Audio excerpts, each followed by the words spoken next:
The evacuation truck was already moving when the bullet hit. Elena Mercer heard the sound before she understood it. A sharp, wet crack that split through the roar of diesel engines and automatic gunfire echoing across the valley. She was kneeling in the back of the transport vehicle, pressing gauze against the chest wound of a young contractor who had stopped screaming 2 minutes earlier. Blood had soaked through her gloves and pooled beneath her knees on the metal floor. The air tasted like smoke and copper. Outside northern Syria burned. Dust clouds rolled across the road in thick orange waves, swallowing buildings and vehicles and men. The convoy had been ambushed 15 minutes earlier on a supply route that intelligence had marked as low risk. 3 vehicles, 12 civilians, a small Navy medical support team assigned to escort them out of the region. Elena was the team's lead trauma nurse, and for the past 10 minutes, she had been the only thing standing between the wounded and the dead. She heard Jess before she saw her. Corporal Jessamine Thornton came sprinting from behind a crumbled concrete wall, dragging an older man by the arm. The man was tall and broad, maybe 60 years old, with blood running from a gash on his forearm.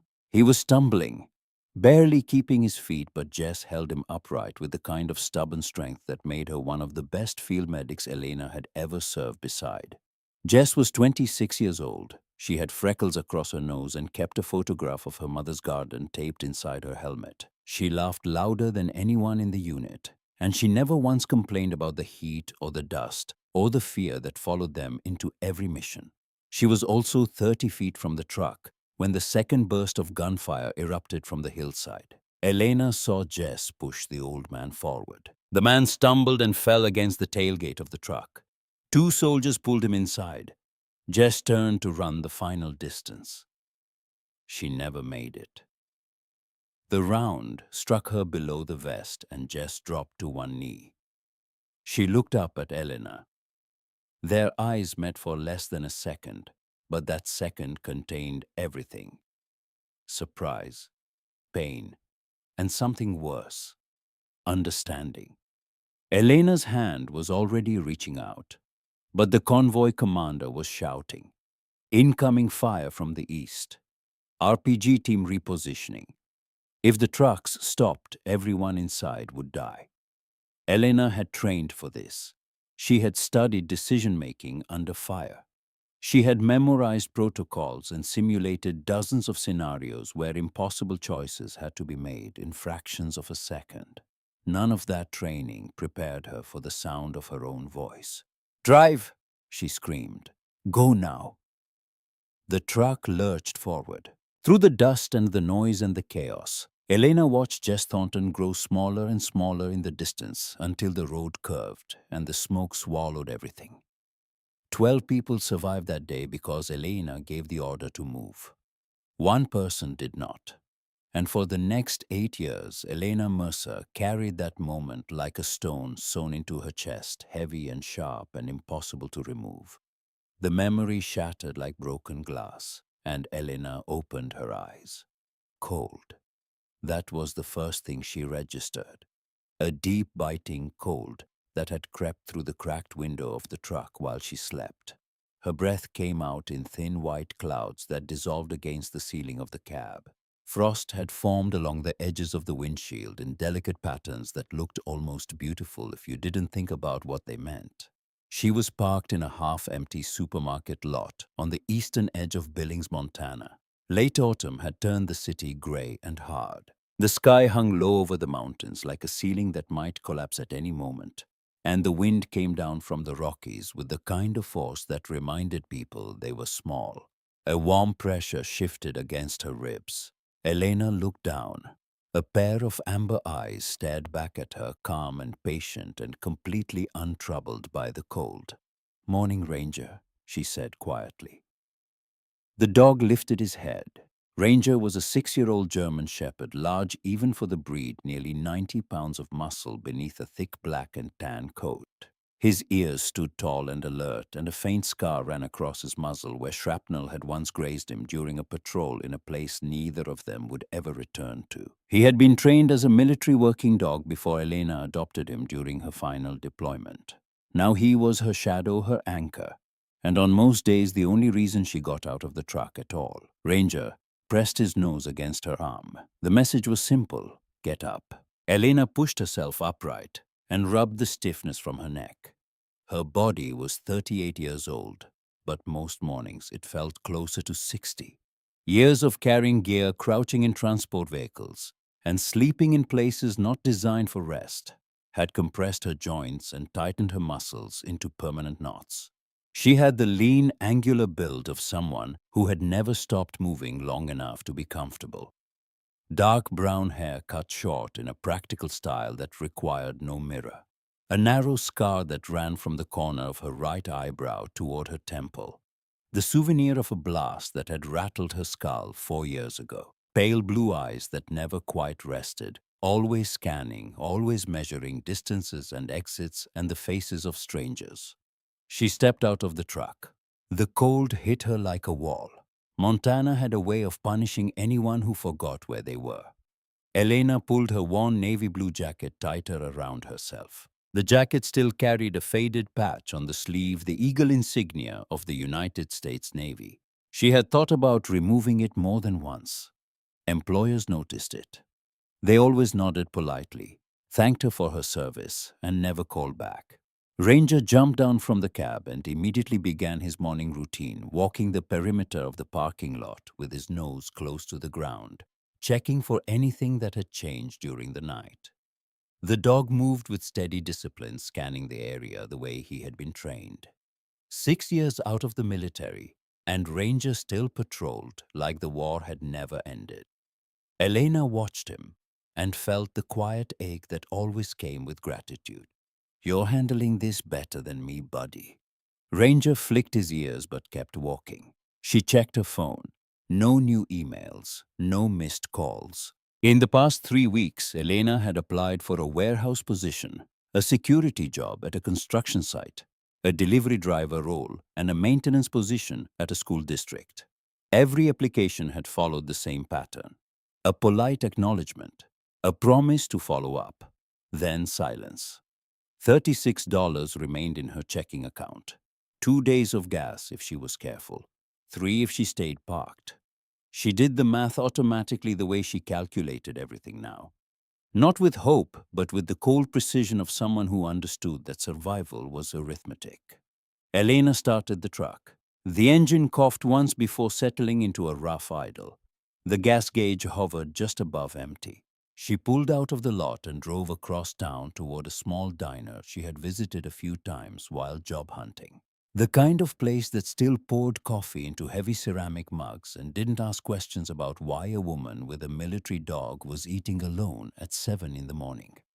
The neon sign above the entrance flickered weakly against the gray sky. Inside the diner smelled of burnt coffee and fried bacon and the quiet sadness of people who ate breakfast alone. A woman stood behind the counter, wiping down the surface with a damp cloth.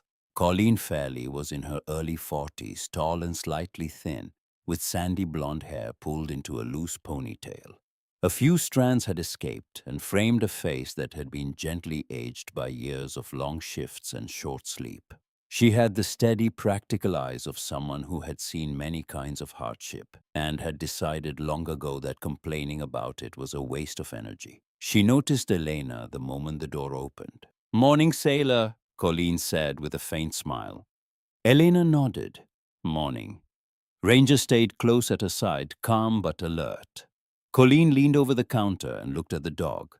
"Well now," she said softly, "that's one serious partner you've got there. His name's Ranger." The dog watched Colleen carefully, but didn't move.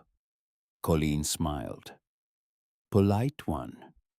Elena slid into a booth near the window. Colleen poured coffee without asking and set the mug down gently. "You hear anything back from those jobs?" Elena shook her head. Colleen paused, then said nothing more. She had learned through some quiet instinct that veterans sometimes needed silence more than encouragement. She moved back behind the counter and left Elena with her coffee and her thoughts. Ranger lay beneath the table. His ears twitched at every sound in the room, the clatter of dishes, the hiss of the grill. the low murmur of a television mounted in the corner, but his body remained still, a warm and steady presence against Elena's boot. Halfway through the coffee, her phone buzzed. Unknown number. Elena stared at the screen. She almost let it go to voicemail. Unknown numbers had brought her nothing useful in months. But something, maybe instinct, maybe just the fact that she had nothing left to lose, made her answer. Elena Mercer. A calm male voice responded, measured, professional. The kind of voice that belonged to a man who chose every word carefully. Ms. Mercer, my name is Richard Caldwell. I'm an attorney with the firm Caldwell and Parrish, calling from Kansas City. Elena frowned slightly. The voice continued. This may sound unusual, but you've been named as the sole beneficiary in a last will and testament. Elena set her coffee down slowly. I'm sorry, what? A gentleman passed away recently. The lawyer said, a Mr. Harold Benson. The name meant nothing. I think you've got the wrong person, Elena said. I assure you we do not. The lawyer's voice remained patient and precise.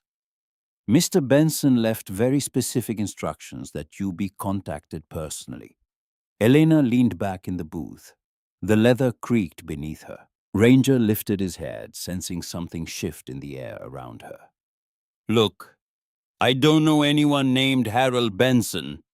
There was a brief pause on the line. Then the lawyer spoke again, and this time his voice carried a weight that hadn't been there before.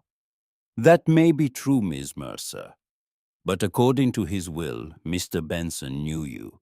He described the woman who gave the evacuation order during a civilian rescue operation in northern Syria 8 years ago.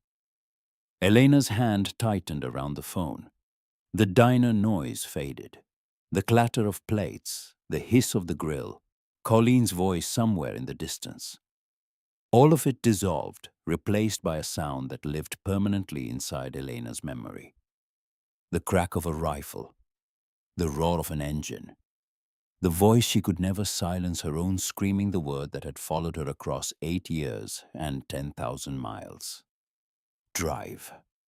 She couldn't speak for a long moment. The lawyer waited. Finally, Elena exhaled slowly. What did he leave? A farm. Richard Caldwell said. A grain and crop property in western Kansas, several hundred acres. Elena stared through the diner window at the gray Montana sky rolling over the mountains. Her reflection stared back at her from the glass, pale and sharp and uncertain. You sure you've got the right person? Yes, Miss Mercer, I'm quite sure. Ranger placed his head gently on her knee beneath the table, and Elena felt something move inside her chest. Not hope. Something older than hope. Something closer to fear.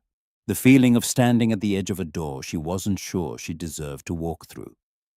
The office of Caldwell and Parrish occupied the 12th floor of a quiet brick building in downtown Kansas City. Through the tall windows behind the desk, afternoon sunlight spread across the city in long golden sheets, reflecting off glass towers and distant highways that stretched toward the horizon. Elena sat stiffly in a leather chair that felt far too expensive for someone who had spent the last month sleeping in a pickup truck. She wore the same navy jacket she always wore, and her boots left faint traces of Montana dust on the polished floor. Ranger lay beside her. His large body relaxed against the carpet, though his ears tracked every sound in the unfamiliar room.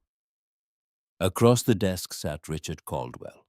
He was a tall man in his early 60s with narrow shoulders and the careful posture of someone who had spent decades delivering complicated news to strangers. His silver hair was combed neatly back, and a short white beard framed his jaw. Thin glasses rested on the bridge of his nose, and his calm gray eyes studied Elena with quiet professionalism. I appreciate you making the trip, Miss Mercer, he said, opening a thick file folder. Elena nodded once, still not sure why I'm here. Caldwell gave a faint, practiced smile. That's understandable. He pulled a photograph from the folder and placed it on the desk between them. The image showed an elderly man standing beside a modest farmhouse. Behind him, tall fields of wheat stretched toward a wide Kansas sky. The man was perhaps 70 years old, strong despite his age, with a broad chest and thick forearms darkened by decades of sun. A gray mustache covered his upper lip, and deep wrinkles lined the corners of his eyes. He wore faded denim overalls and a wide-brimmed hat that cast a shadow across his weathered face. "This was Harold Benson," Caldwell said. Elena studied the photograph carefully. The man looked familiar in the way that strangers sometimes do a face you might have seen once in a crowd and half remembered years later. But nothing in her memory connected clearly to the name. "I don't know him," she said. "That's what you mentioned on the phone." Caldwell turned another page in the folder and slid a document across the desk. The paper was older, its edges slightly yellowed with time. "This is where the story becomes more interesting." Elena leaned forward. At the top of the page was a military incident report. Location: northern Syria. Date: 8 years earlier. She felt the slow tightening begin in her chest. The room around her seemed to narrow. Fragments of memory rose from the place she had buried them. Dust. Smoke rolling across a road like a living thing. The sound of gunfire cracking through a valley. And beneath it all, the image she could never erase. Jess Thornton on one knee, looking up at her with eyes that already knew. Caldwell tapped the document lightly. Mr. Benson was working overseas at the time as an agricultural engineer. He was part of a humanitarian program rebuilding irrigation systems in rural communities after several years of conflict. Elena's jaw tightened. The lawyer continued. "According to this report, the convoy transporting several American civilians was attacked while leaving the region. A Navy medical support team was assigned to extract the survivors." The memory returned fully now, not in pieces but all at once. The damaged truck, the frightened civilians crouching behind concrete barriers, an older man with blood on his sleeve stumbling forward while a young woman in uniform dragged him toward the vehicle. Jess pushing him up into the truck, Jess turning to run, Jess falling. Elena closed her eyes briefly. "You remember," Caldwell said. It was not a question. "Yeah," Elena said quietly. "I remember." She opened her eyes and looked at the photograph again. The old man in the wheat field, the man Jess had died saving. "That was chaos," Elena said. Her voice was steady, but her hands were not. "I didn't get his name. I didn't get anyone's name that day." "Mr. Benson remembered yours." Caldwell opened a second folder. Inside were printed emails and handwritten letters, dozens of them, all organized by date. After returning to the United States, Mr. Benson began searching for the Navy unit involved in the rescue. It took several months, but eventually he identified the medical team and learned the name of the woman who had commanded the evacuation. Elena stared at the documents. 8 years of searching. 8 years of remembering a moment that had lasted less than 4 minutes. "He tracked me down." "Not personally," Caldwell replied. "He chose not to contact you directly. According to his notes, he believed that soldiers deserved the chance to move forward without strangers reopening the wounds of war." The lawyer paused and turned another page. "However, he never forgot what happened that day." Caldwell folded his hands on the desk and spoke in the measured tone of a man who understood the gravity of what he was about to say. "Harold Benson had no children. Very little family remained. The farm in Kansas had been in his family for nearly 80 years, but he was the last Benson still working the land. In his final years, his health declined quickly, and that is when he wrote his will." Eleanor looked up. "He left the farm to me." "Yes." The room was very quiet. Caldwell slid one final document across the desk. At the bottom of the page, in handwriting that was shaky but deliberate, a single sentence stood apart from the rest. "The woman who saved 12 lives that day deserves a future worth fighting for." Elena read the words twice. then a third time. Her throat tightened and she pressed her lips together hard to keep them still. She wanted to say that she hadn't saved anyone, that Jess had saved Harold, that Eleanor had only given an order that left her best friend dying in the dust of a Syrian road. But the words wouldn't come. Caldwell allowed the silence to hold for a long moment before speaking again. There is one additional matter. He reached into the folder and produced a sealed envelope. It was thick, slightly worn at the edges, and across the front in Harold Benson's handwriting were the words, "Only open when you are standing on the land." "Mr. Benson was quite specific about this," Caldwell said. "I don't know its contents." He sealed it himself. Elena took the envelope carefully. It was heavier than she expected. "And one more thing." The lawyer continued, his tone shifting slightly. "Mr. Benson's sister, Margaret Benson, has filed a formal objection to the will. She believes the farm should remain with the family." Elena looked up. His sister? Yes. She's retained her own counsel. The matter is not yet resolved. Elena sat with this new weight settling on top of all the others. A farm she didn't earn. A dead man's gratitude she didn't deserve. A letter she couldn't yet open. And now a family member who wanted it all back. She glanced down at Ranger. The dog looked up at her with steady amber eyes that held no judgment, no expectation, no doubt. Just the calm, unshakable presence that had carried her through every dark morning and sleepless night for the past 6 years. Caldwell closed the folder with a soft sound. "If you choose to accept the inheritance, Miss Mercer, the Benson farm becomes yours. You're under no obligation to do so." Elena looked out the office window. The Kansas plains stretched endlessly toward the horizon, wide and gold, and impossibly open. She had spent 8 years believing that the war had taken everything from her: her sleep, her peace, her closest friend. She had drifted from city to city, job to job, carrying a weight that never got lighter, and a memory that never faded. She had stopped believing that anything good could come from that day in Syria. And now a man she didn't even remember saving had reached across 8 years of silence and offered her something she had never thought to ask for: a place to begin again. Elena exhaled slowly. "What happens now?" Caldwell folded his hands together. "Now you decide." Ranger shifted beside her and rested his chin gently on her knee. His tail moved once across the floor. Not a wag exactly, more like a vote. Elena looked at the sealed envelope in her hands, then at the photograph of an old man standing in a wheat field, then at the wide Kansas sky outside the window, stretching in every direction like a promise she wasn't yet sure she could keep. For the first time in 8 years, the road ahead was not empty. It was terrifying, but it was there. The road to Ashford, Kansas stretched through miles of open farmland that rolled endlessly toward the horizon like a sea made of earth and sky. Elena drove slowly along the narrow gravel path, her old pickup trailing a thin ribbon of dust behind it. The afternoon light was golden and heavy, the kind of light that made everything look both ancient and brand new at the same time. Ranger sat upright in the passenger seat, watching the unfamiliar land pass through the window with quiet attention. His ears rotated independently, tracking sounds Elena couldn't hear.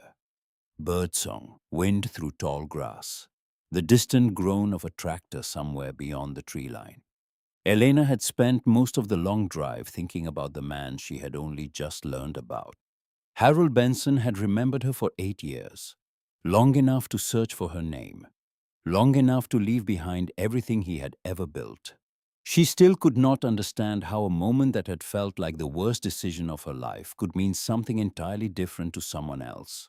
The gravel road curved around a cluster of tall cottonwood trees, and the property came into view. The Benson farm stretched across hundreds of acres of quiet Kansas land. The fields rolled outward in wide squares of dry soil and tall grass that shifted gently in the wind. Some sections had clearly been worked in recent seasons, their soil dark and clean, but much of the land looked unfinished. Irrigation pipes lay across certain areas like veins waiting for a pulse, some connected, some simply resting on the ground, as if the hands that placed them had run out of time. Elena slowed the truck. "Well," she said quietly, "this is it." Ranger's ears lifted. At the center of the property stood a weathered wooden farmhouse. The building was modest but sturdy, its white paint faded and peeling after years of wind and sun. A wooden porch wrapped around the front, and two rocking chairs sat there side by side, positioned as if two people had simply stood up one evening and never returned. Beyond the house, a large red barn rose against the sky. The structure was tall and wide-built from thick beams and sheet metal roofing. But even from a distance, Elena could see where sections of the upper panels had bent and buckled from storms that had come and gone with no one to repair the damage. Elena parked near the farmhouse and stepped out. The wind carried the smell of dry earth and something else, something green and alive beneath the dust. The air was warmer than Montana, but the open plains carried their own kind of silence. Not peaceful exactly, watchful.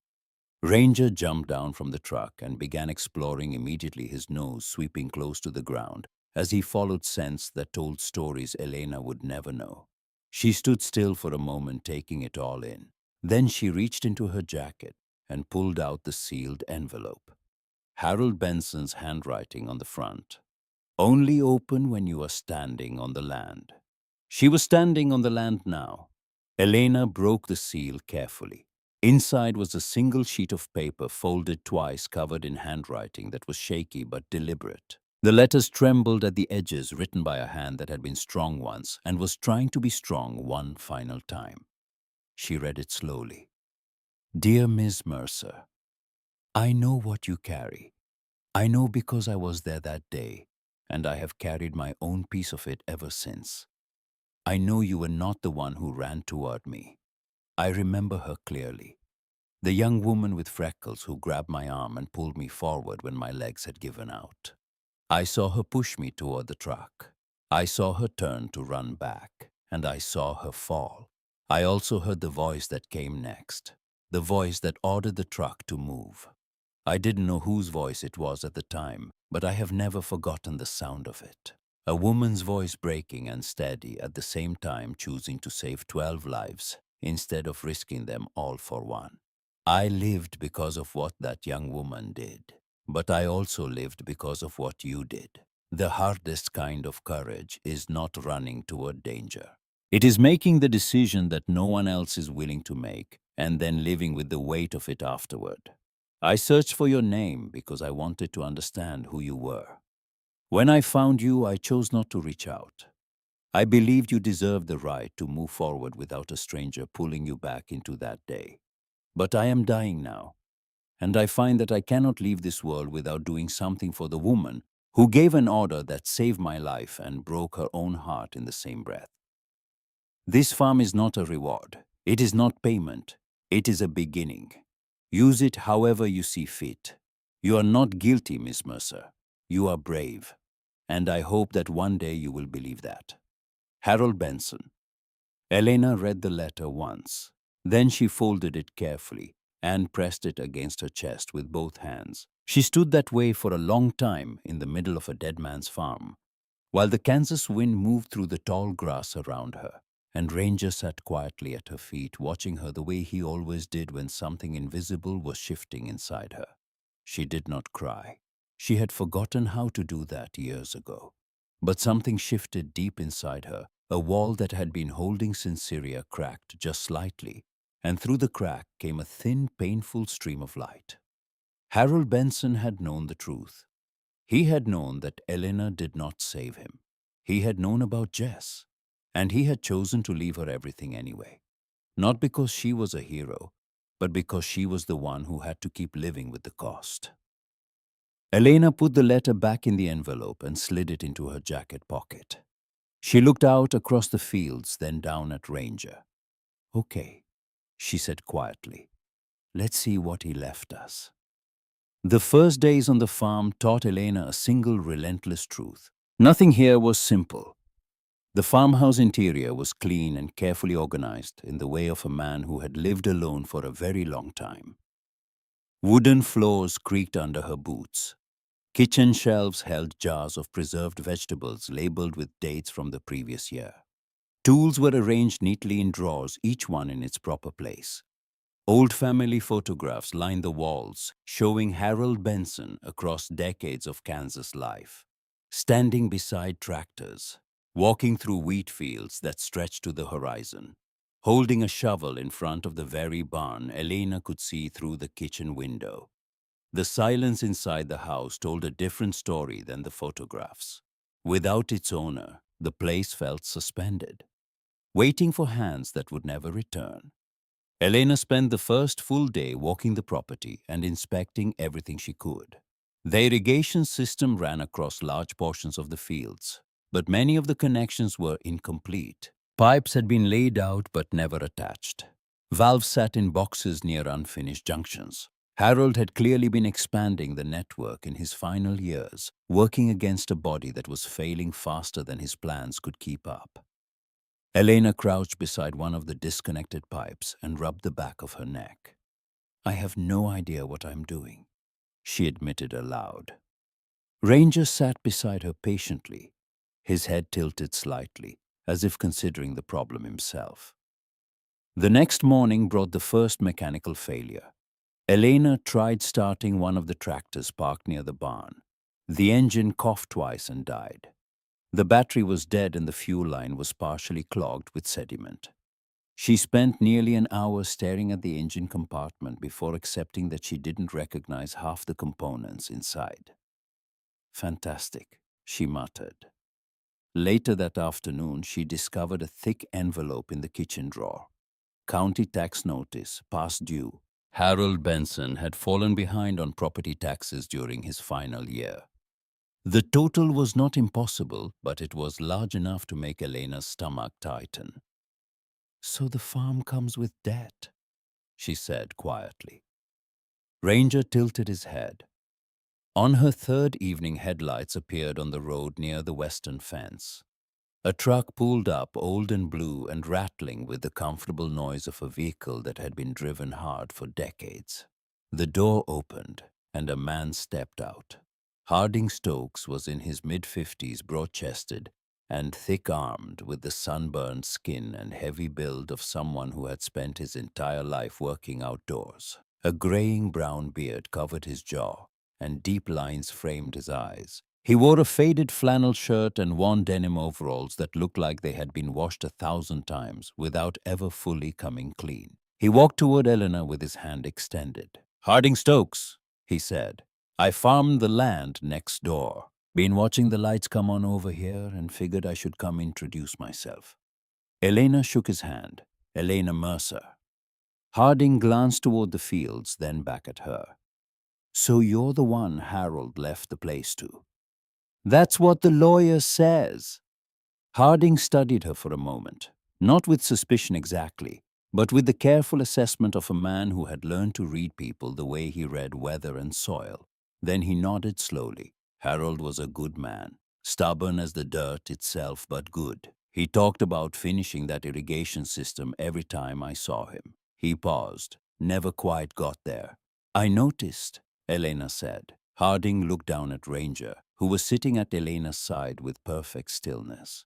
"That's a military dog if I ever saw one." "He is." "Well," Harding turned back toward his truck. "I'm right next door if you need anything. Farming's not something you learn from books. It's something the land teaches you if you're patient enough to listen." He climbed into his truck, then leaned out the window. "One more thing. Harold believed in this place right up to the end. Whatever reason he had for choosing you, I'd say he thought it through." The truck rattled away down the dirt road, and Elena watched its taillights until they disappeared. 2 days later, the Kansas weather delivered its first lesson. Dark clouds gathered along the western horizon in the late afternoon, stacking on top of each other, like a wall being built in real time. The wind picked up steadily, bending the tall grass flat and sending loose debris skittering across the yard. By nightfall, the storm had turned violent. Thunder cracked across the open fields in sharp, rolling explosions. Rain slammed against the roof of the farmhouse in sheets so heavy, Eleanor could barely hear herself think. She stood on the porch watching the sky split open with lightning when a loud metallic crash echoed from the direction of the barn. Ranger barked sharply and ran ahead into the darkness. Elena followed through the rain. One section of the barn's upper roof had torn loose during the storm.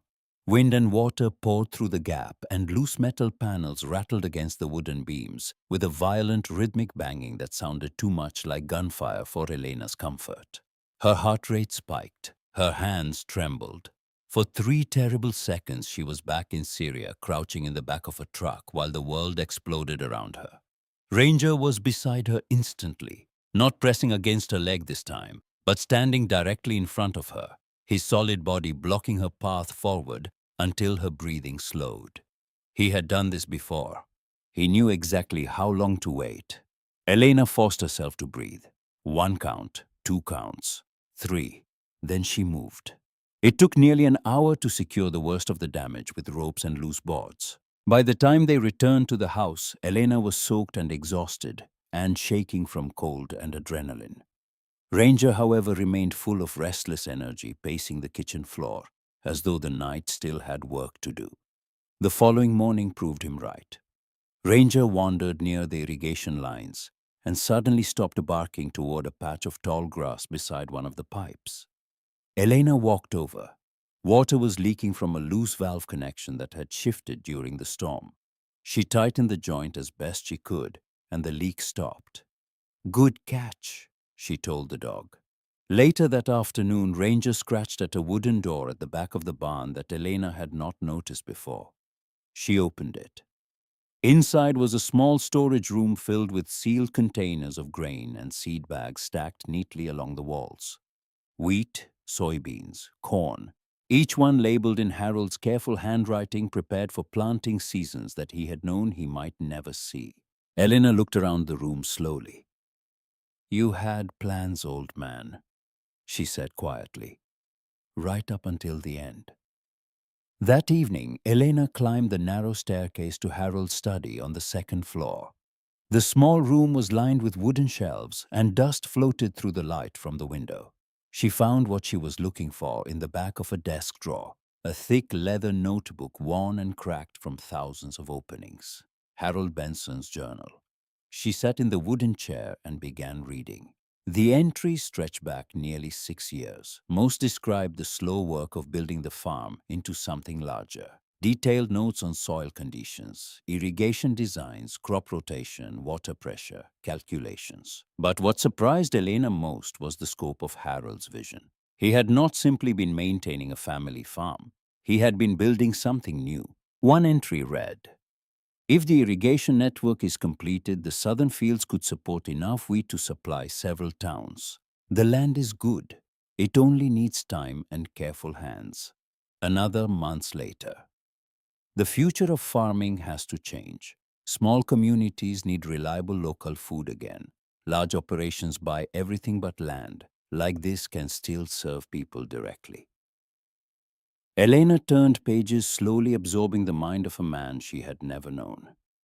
Then she reached an entry dated just over a year before Harold's death. The handwriting was shakier than the rest. "I have been thinking about that Navy woman again.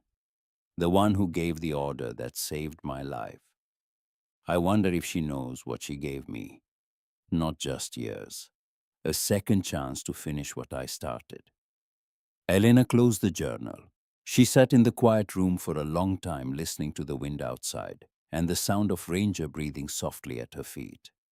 Then came Roy Sutter. He arrived on a Tuesday morning, driving a black truck that was too clean and too new for the dirt roads of Ashford. Roy Sutter was 58 years old, tall and lean, with a narrow face and sharp gray eyes that moved constantly, measuring everything they touched.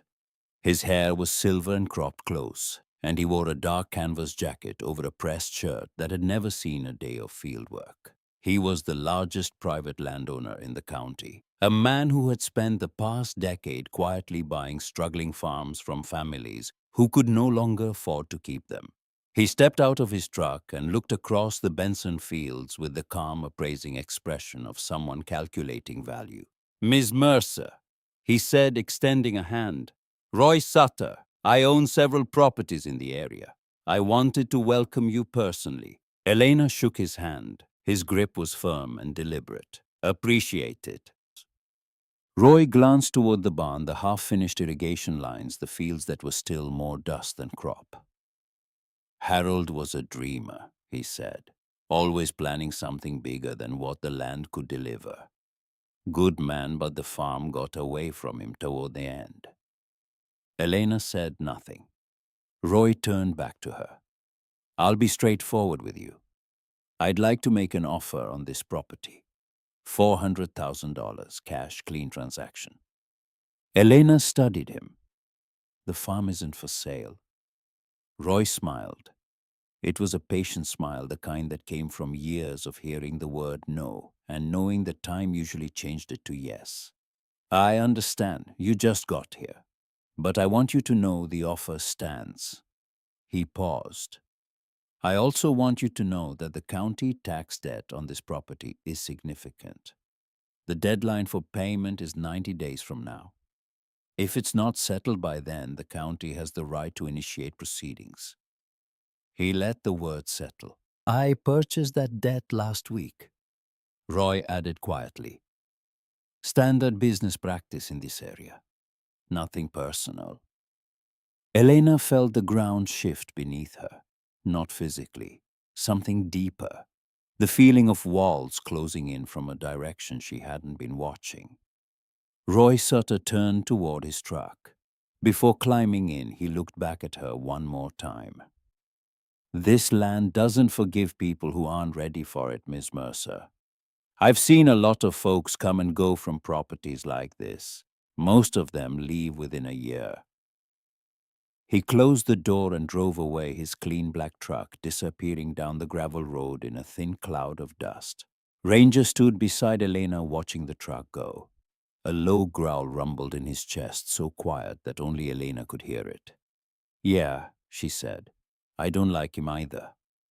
But that night, sitting at the kitchen table with the tax notice spread in front of her and Harold's journal open beside it, Elena felt the full weight of what she had taken on. A farm she didn't know how to run, a debt she couldn't yet pay, a man in town who was waiting patiently for her to fail, and somewhere in a filing cabinet in Kansas City, a legal challenge from Harold's own sister that could take everything away before the first seed was ever planted.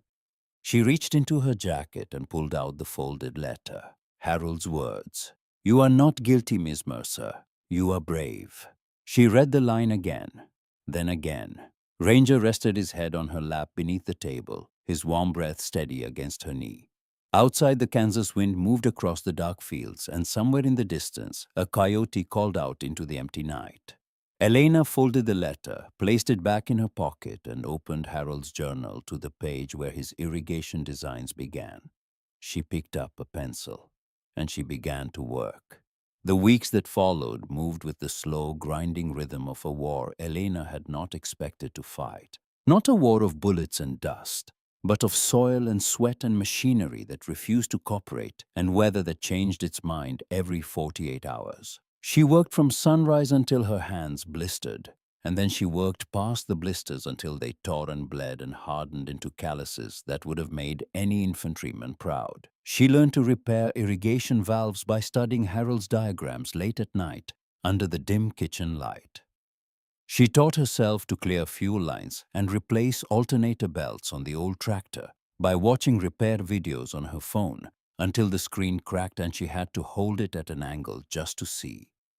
She dug trenches for pipe connections in soil so dry it felt like cutting into stone. Harding Stokes came by most mornings in his rattling blue truck. He never made a show of helping. He simply appeared, looked at whatever Elena was struggling with, and offered a sentence or two that contained more useful information than any manual she had ever read. "That valve needs to face east," he said one morning, watching her wrestle with a junction box. "Water pressure runs downhill on this property. Harold designed it that way on purpose." Elena adjusted the valve. The water moved. The land doesn't care who you are, Harding told her one evening while they stood at the edge of the western field watching the sun drop behind the horizon. It only cares if you're willing to stay. Elena remembered that sentence on the mornings when staying felt impossible. Ranger discovered the buried pipe on a Thursday afternoon in late spring.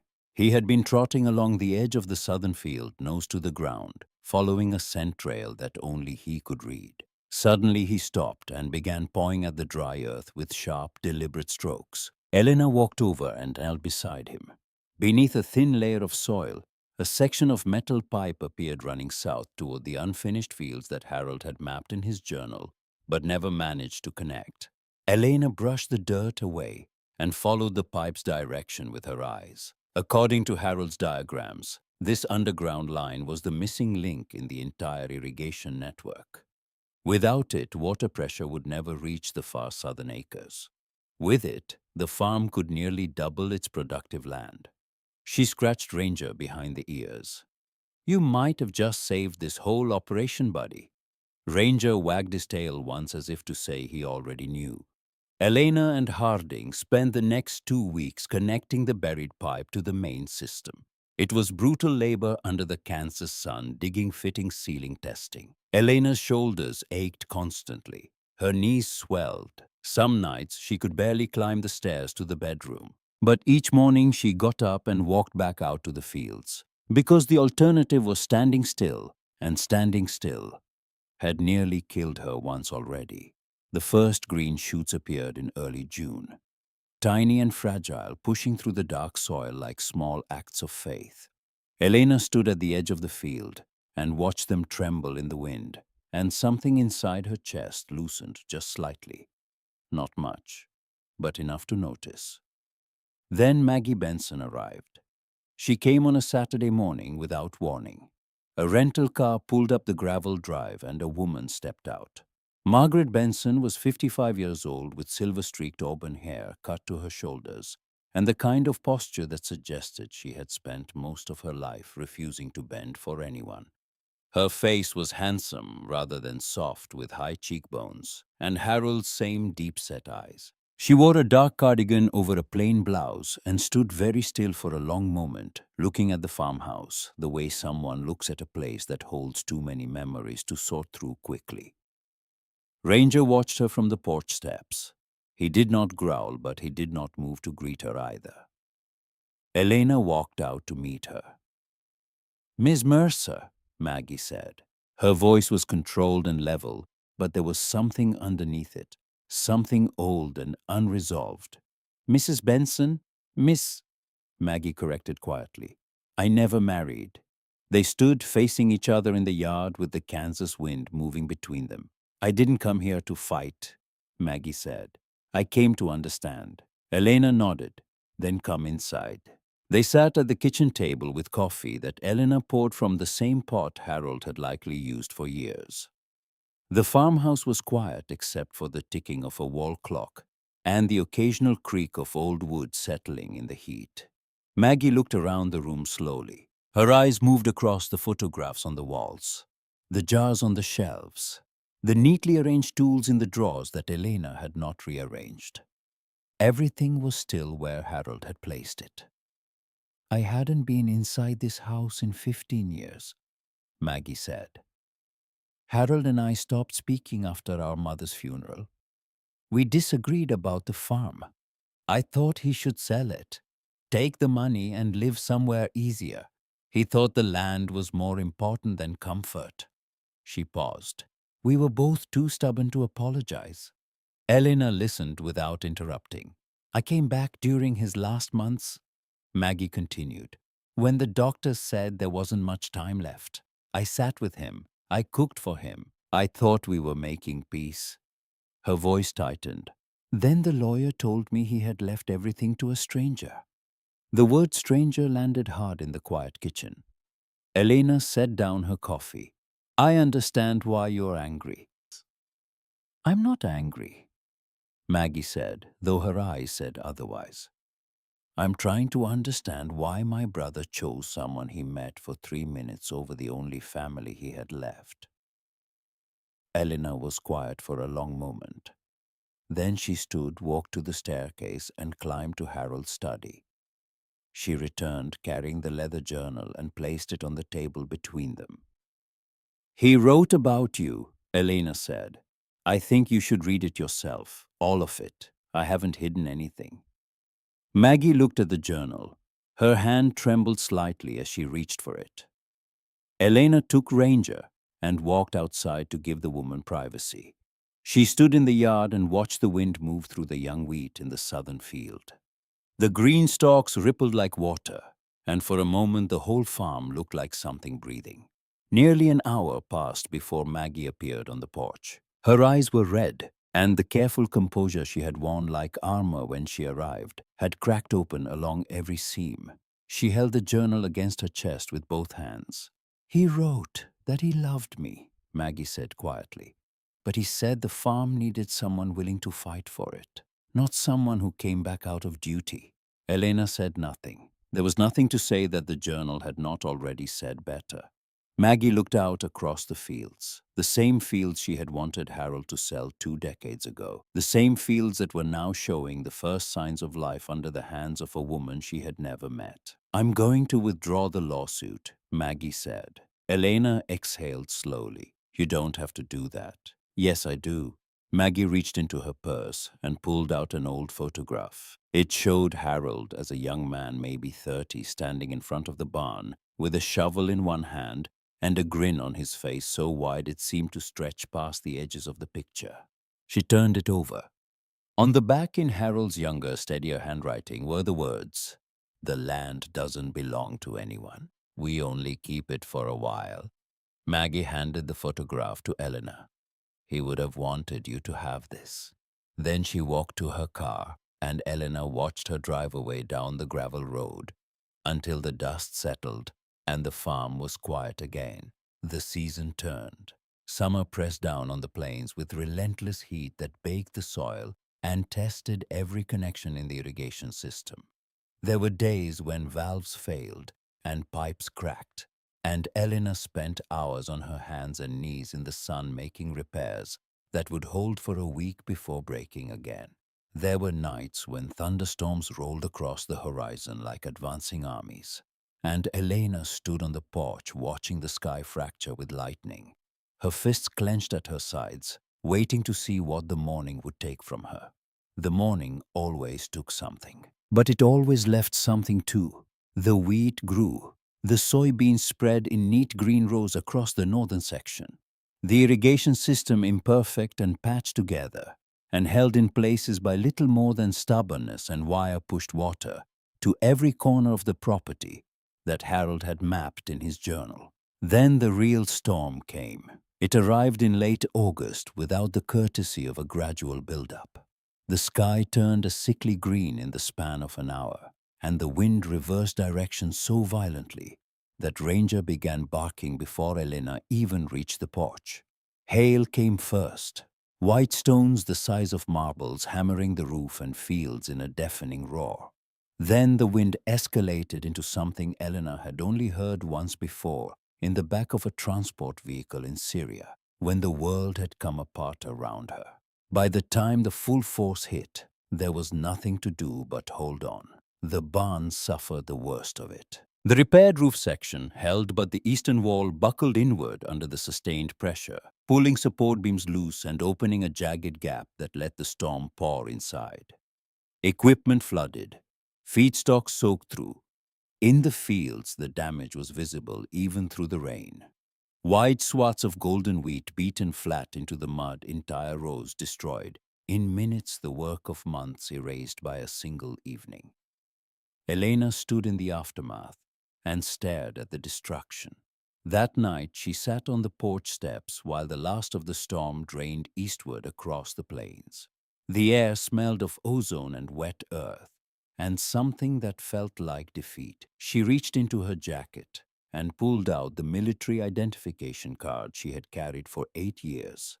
Jessamine Thornton. The photograph showed a young woman with freckles and a smile that could light up a transport vehicle at midnight. Elena held the card in both hands. "Maybe Roy was right," she said to Ranger. Her voice was barely a whisper. "Maybe I'm just running. Maybe I don't deserve any of this." Ranger lifted his head from the porch floor and looked at her. He didn't move closer. He didn't press against her. He simply held her gaze with those amber eyes, steady and certain, as if the answer to her question was so obvious that it didn't require anything more than being seen. The next morning, Harding Stokes pulled up in his rattling blue truck. But this time he was not alone. Behind him came a second truck, then a third, then a fourth. Within an hour, 12 vehicles were parked along the gravel drive, and the yard was filled with men and women Elena had never met. Farmers from Ashford and the surrounding towns. Some were old-weathered and slow-moving with hands that had worked soil for half a century. Others were younger, strong-backed and quiet, carrying tools and lumber and rolls of sheet metal. Harding walked up to Elena with his hands in his pockets. "Word travels fast out here," he said simply. "I didn't ask for help." "Nobody said you did." An elderly woman with white hair and sharp blue eyes approached Elena on the porch. She was small and slightly bent, but her voice carried the kind of authority that comes from surviving decades on the plains. "Harold Benson helped my family keep our land 30 years ago," the woman said. "Gave us seed when we couldn't afford it, fixed our well pump in the middle of winter, and never asked for a dollar." She looked Elena directly in the eyes. "He chose you for a reason. That's good enough for the rest of us." Elena opened her mouth to respond, but the words wouldn't come. The community worked for 3 days. They rebuilt the barn wall with fresh timber that Harding had quietly arranged from a supplier in the next county.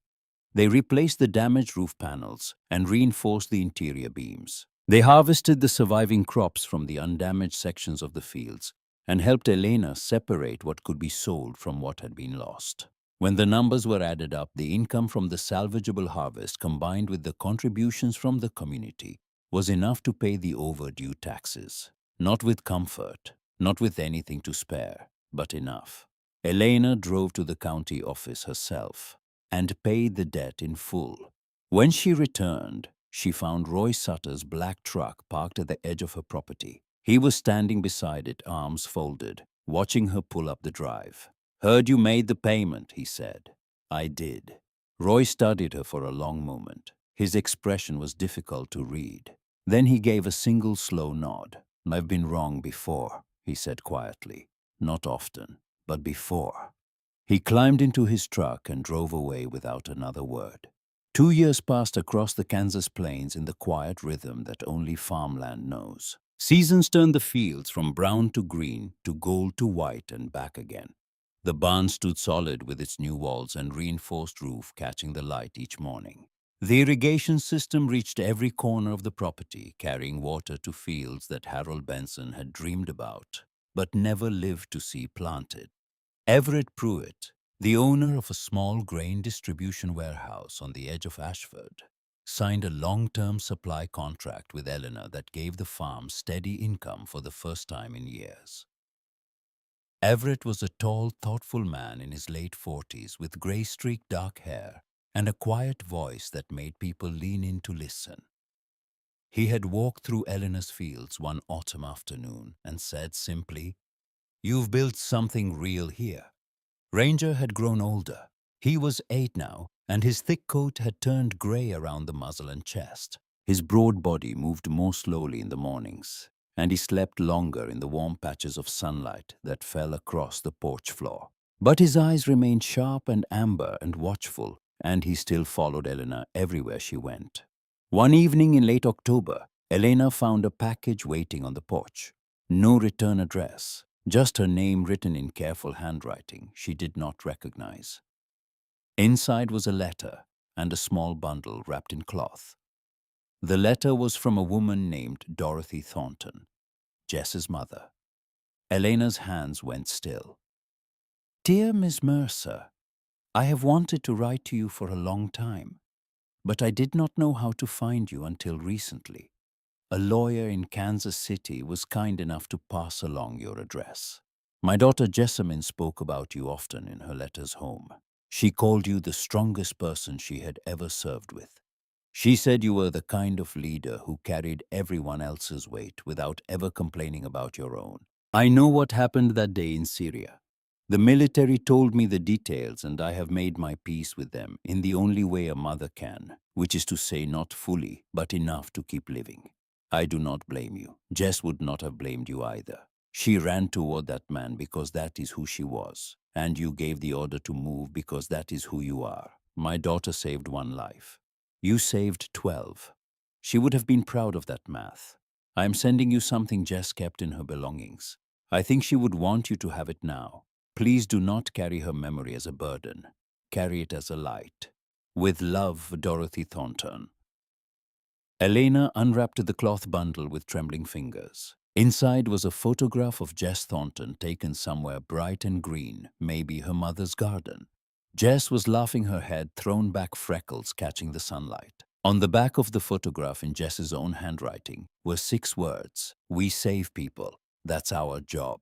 Elena held the photograph for a very long time. Then she stood and walked inside the farmhouse. She went to the living room where a wooden bookshelf held Harold Benson's old journals. Above the shelf, she had hung Harold's photograph months earlier.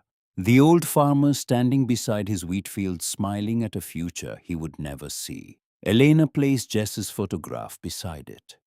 2 frames side by side on a shelf in a farmhouse in Kansas. An old man who remembered, a young woman who ran forward. Both of them reaching across years and miles and silence to tell Elena the same thing. You did enough. Now live. That evening, Elena sat on the porch in the rocking chair that had once belonged to Harold Benson. The sun was lowering behind the western fields, painting the sky in deep shades of orange and purple that bled into the edges of the wheat like watercolor spilling off a page. The fields stretched golden and full toward the horizon, moving gently in the wind, making a sound like the earth itself was breathing. Ranger lay beside the steps, his gray muzzle resting on his paws. His amber eyes reflected the fading light, and his tail moved once across the wooden boards when Elena reached down and scratched him behind the ears. "Well, partner," she said quietly, "I think we made it." Ranger looked up at her. His eyes were calm and steady, and full of the kind of loyalty that asked for nothing in return. The wind moved softly through the golden fields. Somewhere in the distance, a meadowlark sang its evening song. The farmhouse settled around them with the familiar creaks and groans of a building that had stood through decades of storms and silence and was still standing. Elena rested her arms on the porch railing and looked out across the land that a stranger had trusted her with. A man she had not saved had saved her instead. A friend she had lost had forgiven her from beyond the grave. And a piece of ground in western Kansas, stubborn and wide and impossibly beautiful in the evening light, had given her the thing she had stopped believing existed: a place to belong. She closed her eyes and let the warm Kansas wind move across her face. The weight in her chest no longer felt like stone. It felt like soil, heavy and rich and full of the quiet promise that something was still growing. Elena Mercer was home.